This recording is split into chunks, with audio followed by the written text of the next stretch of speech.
Back to another episode of my video cast or podcast if you're listening, and I'm back with another topic, and I'm excited about this one because this is something that really inspired me within the last months, and I want to talk about it. So I'm a big fan obviously of movies and photography as I'm photographing and filming myself, but today I want to talk about the fascinating topic of the world of photography in the sense of the mysterious mundane and what that really is.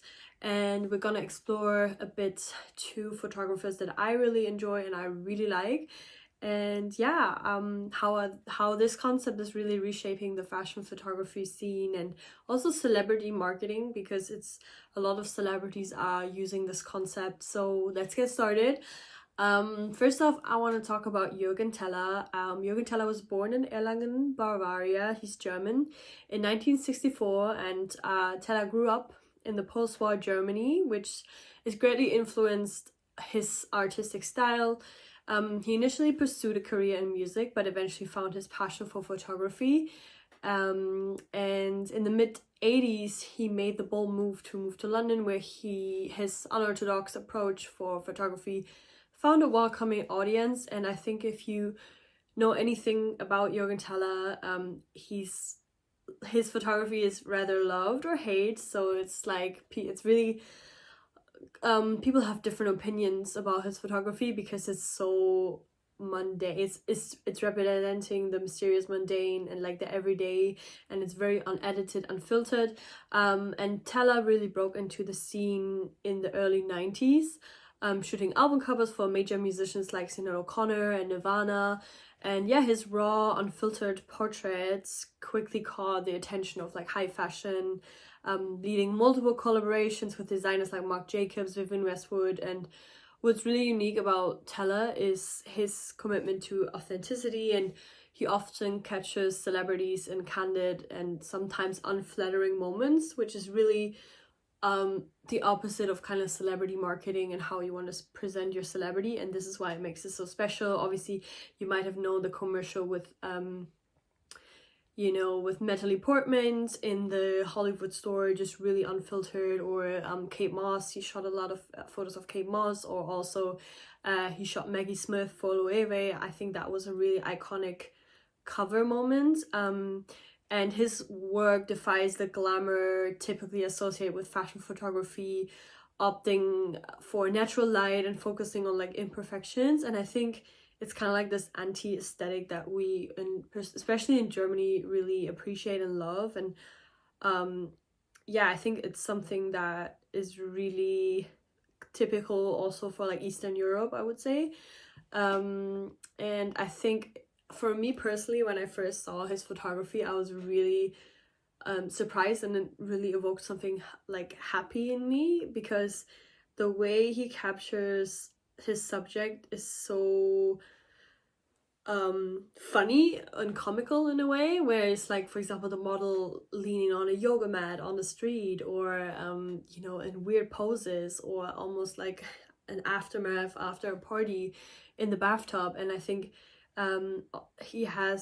they look almost very like unedited, no contrast, really natural pictures, and I really like that. It goes against like this really filtered and edited kind of style that we see right now and that we've seen before. So I really appreciate that about him.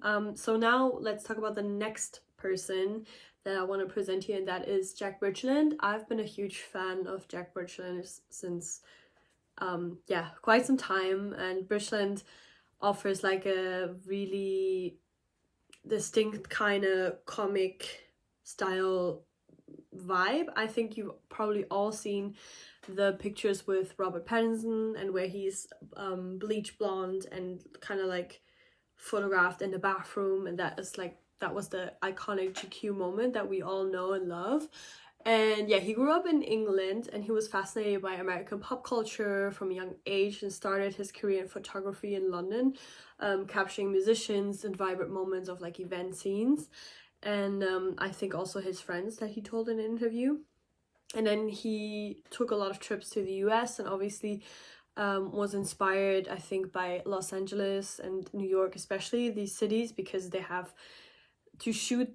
If you've been to New York and LA, you know that they're really great to shoot because of the lighting and because of the diversity and sceneries that you can shoot out there.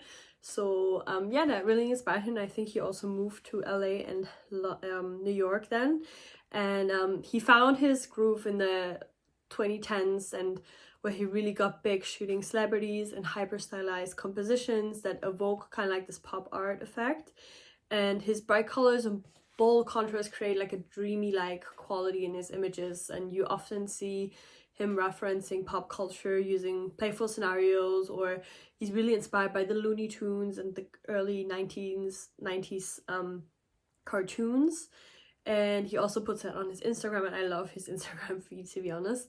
And then he also does this thing where he uses the mysterious mundane more in the context of he puts a socialite or celebrity in a weird situation that is almost comical, where, for example, an athlete eating a burger, or Kim Kardashian in a dull office setting, which we're not used to because we obviously see Kim Kardashian in these hyper perfect moments.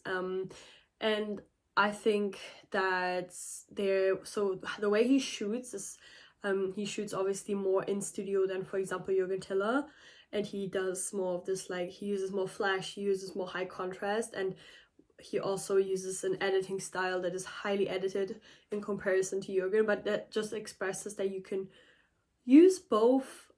You can explain this concept of mysterious mundane with two different type of ways, and I think that's really refreshing, and that's how I think people find their style. You don't have to subscribe to one concept, and you can expand your own concept. I think that's why I like when I shoot or when I try to film something and edit as well, is like I try to take references but then take it further, I think. Just explaining this a bit. Yeah, and his bright colors and bold contrast create kind of like a dreamy like quality in his images, and yeah, I think for me he has this really fresh take, and I think you can also overdo this aesthetic, but I think he obviously, that was his trademark, and I think that is something so cool and unique and new that at the time that I saw. Also that he uses a lot of blurriness, very soft kind of skin. I'm gonna show some pictures as well in here.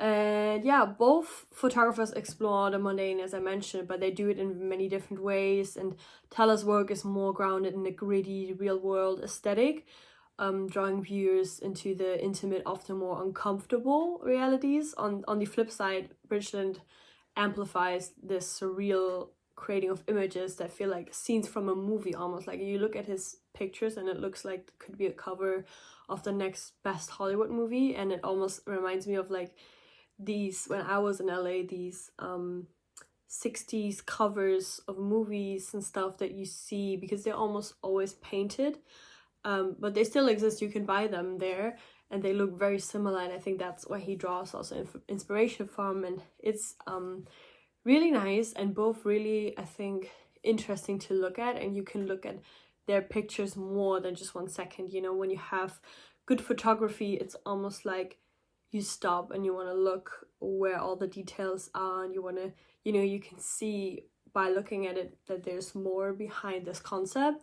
I think together they encourage us to find beauty and complexity in uncertain places. This is what I take from them, whether it's through Teller's raw, candid moments or Bridgland more playful, pop culture inspired compositions. And I think that when you photograph, that's what is funny, like these random moments that you capture that are not perfect. And I think almost the unperfectness makes it more perfect, because we live in a world where filters and highly polished images dominate, and celebrities and influencers are more and more embracing this DIY aesthetic to keep their images and their image more fresh and relatable and different than, let's say, the 50th picture of somebody edited on Instagram.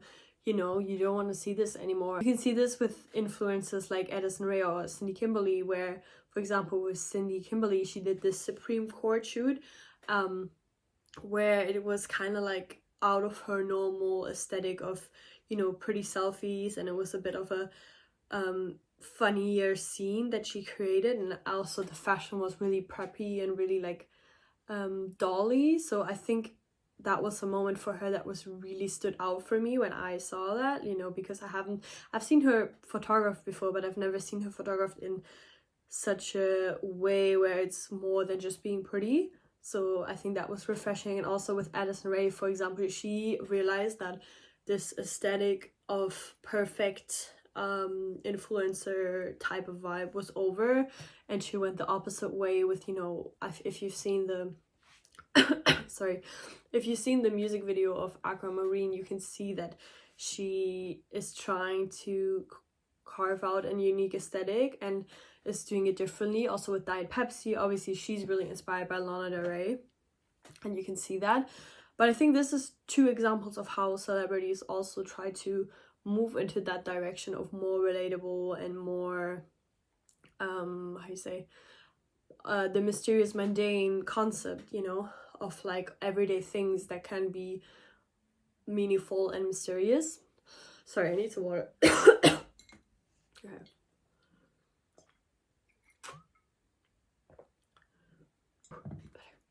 Okay. Ooh. Summing up this podcast, I think this is what we're gonna see more and more, to the point we're gonna be like, okay, this is a bit too much leaning into the mysterious mundane, because this is almost like you made up that scene and it's almost like too much. So I think celebrities and fashion photography has to be careful with leaning too much into this and making it almost predictable. But I think that this is the way to think if you want to create an image that is long lasting, kind of like a Madonna moment, or, you know, who else did this really good? Natalie Lee Cohen does this really well. And I think this really, yeah, the type of photography I like. You know, you have to kind of, when everything is so saturated with one trend, you have to kind of dig deep and think about, okay, how can you just do something different? I think it's really hard, but that's the way I think you can inspire. You know, you have to do something different. And yeah, this is the end of the little video cast from today. I really recommend you guys check out Jack Bridgland and Juergen Teller if you are into photography, or if you just want to learn more about fashion, celebrity photography, and how they influence what we're doing, what we see on the everyday. And I hope you guys like this video, and stay tuned for the next episode. And I love you guys. And yeah, can't wait to share more knowledge and exciting things with you. Bye!